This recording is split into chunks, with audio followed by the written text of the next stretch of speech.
ओम नमो भगवते वासुदेवाय नमः। श्री कृष्ण गोविंद हरे मुरारी, हे नाथ नारायण वासुदेवा। आप सब भी कमेंट में भगवान विष्णु का एक प्यारा सा नाम अवश्य लिखिएगा। मैं हूँ ज्योति और आपका अपने चैनल शुभ कथा में स्वागत है। आइए आज के वीडियो में हम बैसाख स्नान की कहानियों का श्रवण करेंगे। बैसाख माह में भगवान विष्णु की पूजा करने से विशेष फलों की प्राप्ति होती है। हिंदू धर्म में हर एक महीने का विशेष महत्व होता है। हिंदू कैलेंडर के अनुसार बैसाख माह को दूसरा महीना कहा जाता है। 27 नक्षत्रों में से एक विशाखा नक्षत्र से संबंधित होने के कारण इस महीने को बैसाख माह के नाम से जानते हैं। इस महीने में भगवान विष्णु की विधि विधान से पूजा करने से हमारी सभी मनोकामनाएं पूर्ण हो जाती हैं। बैसाख मास में किसी पवित्र नदी में जाकर स्नान करना चाहिए। यदि आप प्रतिदिन बैसाख मास में किसी पवित्र नदी में जाकर स्नान नहीं कर सकते हैं तो कम से कम कुछ विशेष तिथियों में हमें बैसाख मास में एक दिन अवश्य स्नान करना चाहिए। जैसे पुण्य तिथियां होती हैं, अक्षय तृतीया, पूर्णिमा के दिन, बैसाख अमावस्या, त्रयोदशी। इन कुछ विशेष तिथियों में यदि हम एक दिन भी बैसाख मास में किसी पवित्र नदी में जाकर स्नान कर लेते हैं तो हमें पूरे बैसाख मास में पवित्र नदी में स्नान करने के बराबर ही पुण्य फलों की प्राप्ति हो जाती है। और बैसाख मास में बैसाख स्नान की कहानियों का श्रवण अवश्य करना चाहिए। जो व्यक्ति बैसाख मास में प्रतिदिन बैसाख स्नान की कहानियों का श्रवण करते हैं उनके जीवन में सुख समृद्धि का वास आता है और जीवन में खुशियां ही खुशियां रहती है। आइए बैसाख स्नान की इस कहानी का श्रवण करते हैं। एक साहूकार था और उसके एक बेटा और बहू थी। उसकी बहू बैसाख माह के महीने में सुबह जल्दी उठकर गंगा जी नहाने जाती थी। वह पराये पुरुष का मुंह नहीं देखती थी। राजा का लड़का भी गंगा जी नहाने जाता था। राजा का लड़का कहता कि मैं सुबह नहाता हूँ, मेरे से पहले कोई भी नहीं नहाता। जब 5 दिन बैसाख के रह गए तो उस दिन साहूकार के बेटे की बहू नहाकर जा रही थी और राजा का बेटा जा रहा था। शोर सुनकर जल्दी से जाने लगी, जिससे अपनी मोती की माला वहीं पर भूल गई।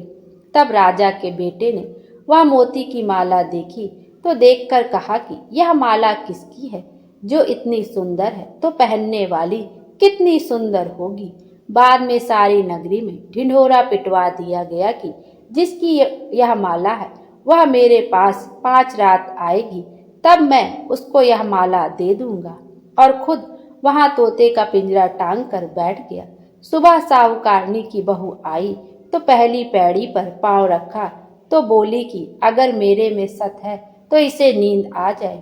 और भगवान ने उसका सत रख दिया और उसे नींद आ गई और वह नहा कर चली गई।